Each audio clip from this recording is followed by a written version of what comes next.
अस्सलाम वालेकुम दोस्तों और साथियों, उम्मीद है आप लोग खैरियत से होंगे। आज के कुछ मुख्तसर से सवालात के मुख्तसर से जवाबात मैं आपको दे देता हूं। जावेद इकबाल साहब ने पूछा है कि अगर कोविड हुआ हो तो जो खुश्क खांसी होती है, ड्राई कफ होती है, तो उसके लिए कौन सा सिरप है। देखिए, आप कोई भी सिरप ही इस्तेमाल कर सकते हैं। आपका जो डॉक्टर होगा, जो आपका करीब तरीन हॉस्पिटल है, वो आपको कोई भी सिरप एडवाइज कर सकता है। इससे पहले मैं ब्रांड नेम्स दे देता था, बता देता था, लेकिन मुझे बाद में रियलाइज़ हुआ कि 20 मई 2020 के बाद जो यूट्यूब है उसने अपनी एक पॉलिसी बनाई थी, जो कि मुझे जब मैंने सारी डिटेल में पढ़ी तो पता चला कि आप ब्रांड्स नहीं बता सकते, क्योंकि ये कोविड के दिनों के ख़ास तौर पे ये चीज़ें हैं। तो आप कोई भी सिरप ले सकते हैं। और दूसरा ये है कि अगर आप कहवा लेते हैं, कोई आप ऐसी यानी जो ठंडी चीज़ें नहीं लेते और आप सूप वगैरह पीते हैं, और तो चांसेस यही हैं कि वो कफ मज़ीद बेहतर हो जाएगी। लेकिन आपको अपने डॉक्टर से बात करके कोई भी सब कफ सिरप लेना चाहिए। साथ ही जावेद इकबाल साहब का दूसरा सवाल ये है कि कोई ख़ास डाइट प्लान को फॉलो करना है कोविड में, क्योंकि कोविड पॉजिटिव है वो। तो दोस्त, जो कोविड अगर किसी को होता है तो किसी खास डाइट प्लान की तो ज़रूरत नहीं है, लेकिन एक जो जनरल आइडिया है कि जब भी आप खुदा न खास्ता बीमार हों तो आपने बाहर की चीज़ें अवॉइड करनी है। आपने चटपटी चीज़ें, आपने चिकनाई वाली चीज़ें कम से कम खानी है। और अगर आपकी मजबूरी है कि आप घर से चीज़ नहीं खा सकते, खाना नहीं खा सकते, आपकी ऐसी सूरत हाल है, तो फिर आप कोशिश करें कि नरम ग़िज़ा खाएँ। आप वो, क्योंकि आपका जो बॉडी का सिस्टम है वो बीमारी से लड़ रहा होता है।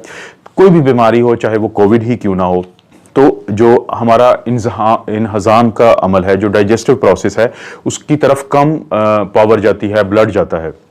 तो अगर आप उन दिनों में जब आप खुदा न खास्ता बीमार हों और आप बाहर के और बड़े खाने और आप चिकन कढ़ाई टाइप की चीज़ें खा रहे हो, तो वो आपके फ़ायदे के लिए नहीं है। तो आपने कोशिश करनी है कि चाहे कोविड हो या कोई भी बीमारी हो, तो आप नीम ठोस ग़िज़ा खाएँ, आप फल लें, आप जूसेस लें, आप कोशिश करें कि जो जंक फूड्स होता है वो कम से कम खाएँ। तो ये है आपके सवाल का जवाब। अगला जो सवाल है वो है तनवीर हुसैन साहब की तरफ से। उन्होंने पूछा है कि जो कार का डेस्क होता है या टेबल है ऑफिस का या कपड़े हैं, इनको कैसे डिसइंफेक्ट किया जाए। देखें, जो कपड़ों तक का जहाँ तक ताल्लुक है, तो जो डिटर्जेंट्स होते हैं तो वो इस्तेमाल किए जा सकते हैं। लेकिन कोई भी जो डिटर्जेंट है वो आप पे स्प्रे करने की ज़रूरत नहीं होती। जैसे हम मुख्तलिफ प्लाजा में जाते हैं, मुख्तलिफ शॉपिंग मॉल्स में जाते हैं, तो बाज़ का तो वो आपको गुजारते हैं किसी ऐसी जगह से जहाँ पे आपके ऊपर ये स्प्रे किया जाता है। तो वो स्प्रे की बिल्कुल भी ज़रूरत नहीं होती, बल्कि बाज़ का तो वो नुकसान दे सकता है। तो कपड़ों के लिए तो कोई भी आप डिटर्जेंट यूज़ कर सकते हैं, आप ब्लीच यूज़ कर सकते हैं। क्योंकि होता यह है कि जो प्लास्टिक और स्टील है, इसके ऊपर जो कोरोना वायरस है वो 3 दिन के लिए मैक्सिमम रहता है। लेकिन कुछ ही घंटों के बाद ये जो वायरस होता है ये डिसइंटीग्रेट होना शुरू कर देता है। तो पहले 1 से 2 घंटे खतरनाक इस तरह होते हैं कि अगर फर्ज करें कि कोई कोविड का पेशेंट है, उसने खांसी की या उसने छींक मारी और वो कोई मटेरियल उस सरफेस पे गिरा है, और फिर कोई और शख्स जाके वहां पे हाथ लगाता है या उसके कांटेक्ट से उसके चेहरे या आंखों या मुंह में चली जाती है, यानी वो स्क्रीशन जिसके अंदर कोरोना था, तो तभी सिर्फ ये नुकसानदेह है। तो इसलिए आमतौर पे तो कुछ घंटों के बाद कोई भी जो सरफेस है वहां पे ज़्यादा नुकसान नहीं होता। लेकिन आप क्या कर सकते हैं कि आप ब्लीच है, डिटर्जेंट है, आप जहां पे ब्लीच इस्तेमाल नहीं हो सकता वहां पे 70% जो अल्कोहल होती है, आप उसका कोई सोल्यूशन इस्तेमाल करते हैं। और इसी तरह 1% सोडियम हाइपोक्लोराइट जो है, उसका जो सोल्यूशन है वो आप इस्तेमाल कर सकते हैं। और इसको आप कपड़े पे लगा के, जिसको वाइप कहते हैं, वो मिलते हैं, तो उससे आप इस सरफेस को साफ कर सकते हैं। तो उससे कोविड जो है वो, कोरोना वायरस जो है वो खत्म हो जाएगा। क्योंकि जो स्प्रे होता है, स्प्रे ज्यादा काम नहीं करता। जब लोगों को स्प्रे किया जाता है तो ये एक अच्छी चीज नहीं है। तो ये बहुत अहम बात है। ये जो अगले 2 सवाल हैं वो मैं इकट्ठे इसलिए पढ़ूंगा कि वो एक दूसरे से मिलते जुलते हैं। क्योंकि एक तो टेक्निकल जीशान साहब हैं, उन्होंने एक सवाल पूछा है, और साथ ही जो हुमायूं खान साहब हैं उन्होंने उनका जवाब देते हुए जब बात की है, यानी टेक्निकल जीशान जो है उन्होंने ये कहा है कि अभी वैक्सीन नहीं आनी चाहिए, और क्योंकि अभी हमें देखना चाहिए कि दुनिया में क्या साइड इफेक्ट आ रहे हैं इसके। लेकिन साथ ही जो हुमायूं खान साहब हैं उन्होंने ये कहा है कि आनी चाहिए, क्योंकि अभी जो यूनाइटेड अरब एमिरेट्स है वहाँ पे 2 मिलियन यानी 20 लाख लोगों को ये वैक्सीन लग चुकी है। अब जो हुमायूं खान कह रहे हैं उनका कहना बिल्कुल ठीक है कि यूएई में 20 लाख लोगों को लग चुकी है, और पिछले 24 घंटे में 95,000 लोगों को लगी है। बड़ी तेज़ी से वो लोगों को लगा रहे हैं। लेकिन जो ये टेक्निकल ज़िशान हैं, इनकी बात इन दोनों के दरमियान का रास्ता हमें अपनाना चाहिए कि ना तो हम ये करें कि वैक्सीन बिल्कुल पाकिस्तान ना आए, और ना ही ये हो कि हम बहुत सारे लोगों को लगाएं, खुदा न खास्ता किसी को अगर प्रॉब्लम होता है तो ये चीज़ फिर इसके बुरे असरात पड़ सकते हैं। तो हमें दरमियान का रास्ता अपनाना चाहिए कि पाकिस्तान में ये वैक्सीन आनी चाहिए, पाकिस्तान में वो लोग जो लगवाना चाहते हैं वो वैक्सीन लगवाएं, और उसके बाद जिन जिन लोगों को वैक्सीन लगती जाए वो साथ साथ पूरी दुनिया की तरह मॉनिटर भी होते रहेंगे।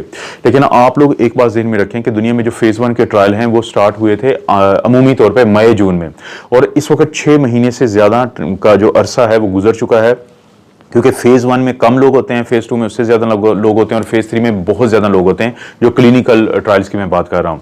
तो इसका मतलब ये हुआ कि वो लोग जिनको जून में भी लगी थी, चाहे वो फेज़ 1 का हिस्सा थे और उसके 1 या 2 माह बाद फेज़ 2 में का हिस्सा थे जब उनको लगी थी, तो आज भी उनकी मॉनिटरिंग हो रही है। तो आमतौर पर जो वैक्सीन के एडवर्स इफेक्ट्स होते हैं, साइड इफेक्ट होते हैं, वो 2 से 3 महीने के अंदर नजर आना शुरू हो जाते हैं। तो दुनिया पहले ही उस पॉइंट से काफ़ी आगे आ चुकी है कि जहाँ पे एडवर्स इफेक्ट्स आ चुके हैं, लेकिन क्योंकि पाकिस्तान जैसे ममालिक में बाज़ मुखालफत भी बहुत होती है वैक्सीन की, तो दरमियान का रास्ता अगर हम अपनाते हैं कि वैक्सीन आए पाकिस्तान में, और वो लोग जो लगवाना चाहते हैं या वो लोग जिनके प्यारे जो हैं उनके अंदर खुदा ना खास्ता कोविड के बाद कॉम्प्लिकेशन होने का डर होता है, तो ऐसे लोगों को वैक्सीन ज़रूर लगनी चाहिए, और गुजरते हुए वक्त के साथ हम साइड इफ़ेक्ट्स पे भी नज़र रख सकते हैं। आज का जो आखिरी सवाल है वो है जो एक व्यूअर हैं पाकिस्तानी म्यूज़िक के नाम से, यानी उनका नाम है, तो उन्होंने एक सवाल पूछा है कि जो पोलियो के ड्रॉप्स हैं वो बच्चों को किस तरतीब से दिए जाते हैं। देखिए, जो पाकिस्तान में एक्सटेंडेड प्रोग्राम ऑन इम्यूनाइजेशन है, जिसको EPI कहते हैं, जो WHO के अंडर चलता है, उसकी जो तरतीब है वो मैं आपको बता देता हूं, और अगर आप मजीद कोई सवाल इस पे पूछना चाहेंगे बड़ों के मुतालिक, वो भी मैं आपको बता दूंगा। होता यह कि जो बच्चा, इसकी 4 डोजेज होती हैं, ओरल पोलियो वैक्सीन इसको कहते हैं, इसकी 4 खुराकें हैं। बच्चा पैदा होता है तो बर्थ पे उसको ओरल पोलियो वायरस 0 डोज दी जाती है, यानी डोज 1 उसको आप कह सकते हैं, लेकिन 0 डोज वो करार पाती है पैदाइश पे।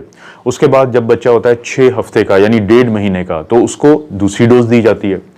फिर जब वो होता है 10 हफ्ते का, यानी 2.5 महीने का, तो फिर उसको तीसरी डोज दी जाती है। फिर वो जब होता है 14 वीक्स का, यानी 3.5 महीने का, तो फिर उसको देते हैं हम चौथी डोज। ये है तरतीब, यानी पैदाइश पे, फिर 6 हफ्ते बाद यानी वो बनता है 1.5 महीना, फिर 10 हफ्ते बाद जो बनता है 2.5 महीने, और फिर आखिरी जो डोज दी जाती है वो दी जाती है 14 हफ्ते के बाद, जो 3.5 महीने की उम्र बनती है। तो ये वो खुराकें हैं जो हमें अपने बच्चों को देनी चाहिए, ताकि वो पोलियो वायरस से होने वाली जो इन्फेक्शन है, पोलियोमाइलाइटिस, इस इतनी खतरनाक बीमारी से वो बच सकें। दोस्तों, ये थे आपके कुछ सवालात और उनके मुख्तसर जवाबात। तो मेरी आपसे रिक्वेस्ट रहेगी कि जो भी आपके ज़हन में सवाल आए तो आप मुझसे ज़रूर पूछें। तो मेरी कोशिश होगी, चाहे वो कोविड से मुतालिक हो या कोविड के अलावा भी हो, तो उनमें से कुछ सवालों के मैं जवाब डेली बेसिस पे दूं। आप अपना और अपनी फैमिली का ख्याल रखें। अल्लाह ताला आपको और आपकी फैमिली को हर किस्म की बुराई, बीमारी और आजमाइश से महफूज रखें।